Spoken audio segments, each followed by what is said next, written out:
question around where are rates and where are rates going and stuff like that. For me, it's about why do interest rates go up?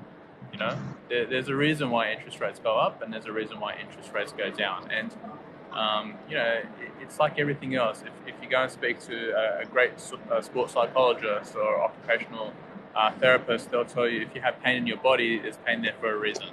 And you know, if there's pain in the economy and if there's pain through interest rates, there's pain there for a reason. And the reason why interest rates are going up is two reasons. One, we're coming off zero.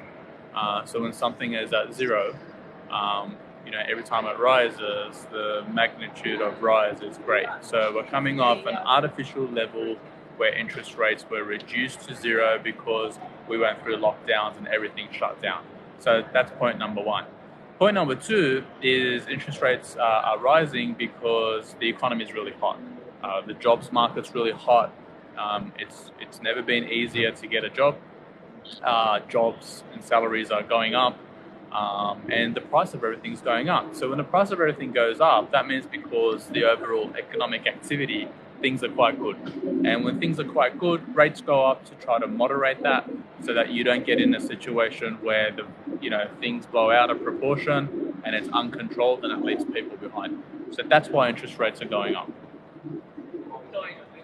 So they're rising interest rates really to stop people spending, to moderate people's exuberance, to bring in the spending, to slow down inflation. Do you think that what they're doing is enough? And do you think that, that it's enough to sort of curb inflation, or do they need to be much more aggressive than what they currently are? And, I guess the other thing is interest rates the only mechanism for the slowdown, because some people would argue that, just because they're rising interest rates doesn't mean it's going to fix supply chains and whatever else is causing these problems with inflation. So I believe, one, that they'll get it under control. Inflation will be brought back, and it might take a little bit of time. It might happen sooner than expected. I actually think it's going to happen sooner than expected, right?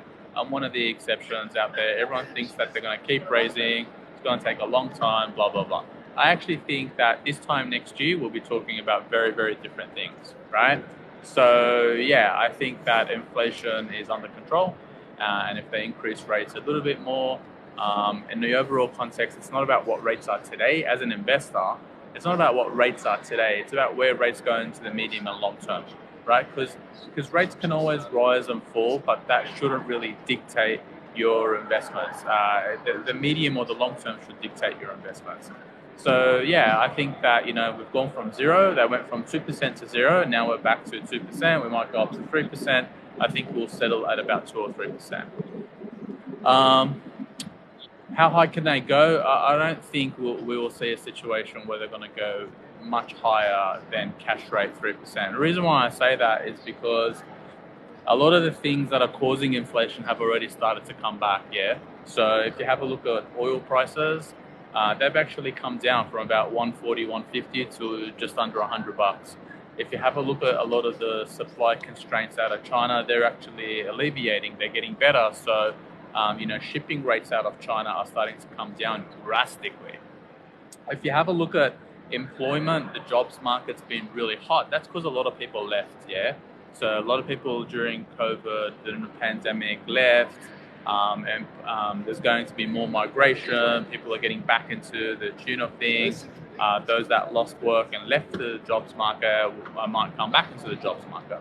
So a lot of the things that are causing pressure, are actually starting to improve slightly. And every time rates go up, it helps with that. So I actually think that we'll see rates 2 or 3%. But here's the thing. It doesn't actually matter what rates are today or tomorrow. The point I want to make is that if you're an investor,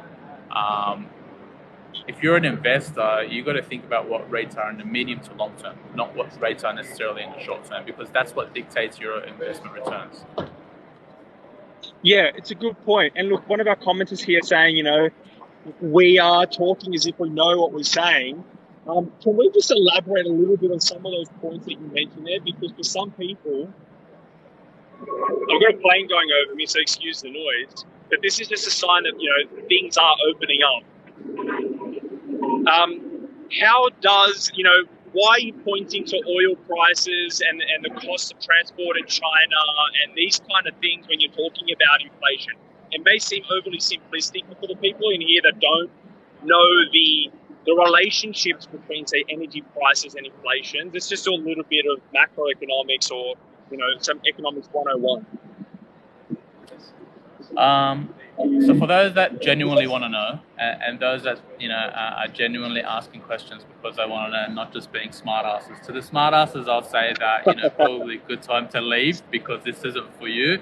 Go watch something else on TikTok. But if you generally want to know why those things impact inflation, it's because energy feeds into everything. Yeah, so energy feeds into food, the way our food's transported, the way we build houses, the way that all products and services get to us. So that's quite like a basic thing, that whenever oil and energy prices go up, businesses pay more and consumers pay more to fire up their cars, fire up their homes, and just everything in life. So that's that. Jobs, at the end of the day, the job market's very tight.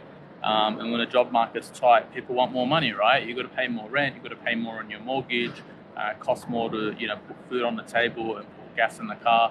So that's why there's pressure on wages. So that's kind of like demand and supply 101.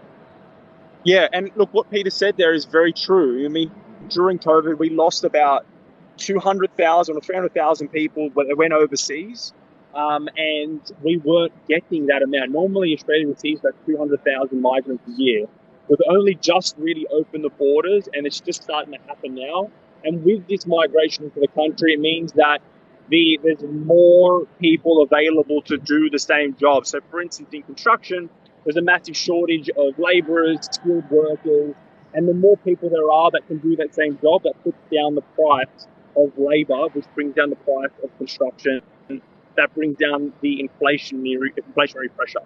So that's the simple economics around that. Now, Peter, you keep on going back to what the long-term averages are, and let's talk about that for a minute, because you are right. Coming off a base of 0%, then 1% is, it's infinitely more than zero. So it looks like it's massive. But what do you anticipate the long-term average to be, and what's giving you some of these indications that the global economy is pricing in, more stability?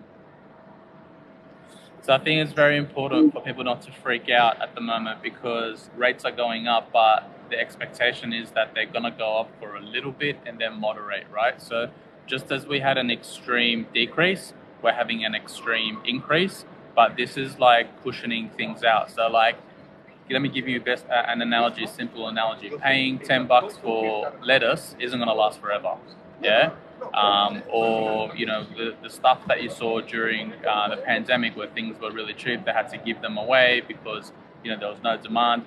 These are extremes in the market, and so interest rates don't really trend in extreme ways. Interest rates sort of go up and down, and then they go to what's called the medium-term trend. So if you're an investor, the thing is, everything that I'm saying here is in the prism of an investor, right? So if you're an investor, you've got to think that there are two ways you make money as an investor. So you can buy something and sell it. Yeah, that's called capital gains. Or you can buy something and generate an income from that thing. And so it's very important as an investor to understand that your income is actually going up when rates and inflation are going up. And, watch the income, watch what's happening to rents. Rents are rising massively in the East Coast. Melbourne apartment rents are up 40% compared to the same period last year. Sydney rents are up. I've just bought an investment property, and the expected return I'm going to get is above what I forecasted. It's a lot better than, they're telling me a lot better than what I thought. So yeah, as an investor, those things offset rising rates. But in the medium term, as rates start to moderate, rates will always go towards how much your economy is growing.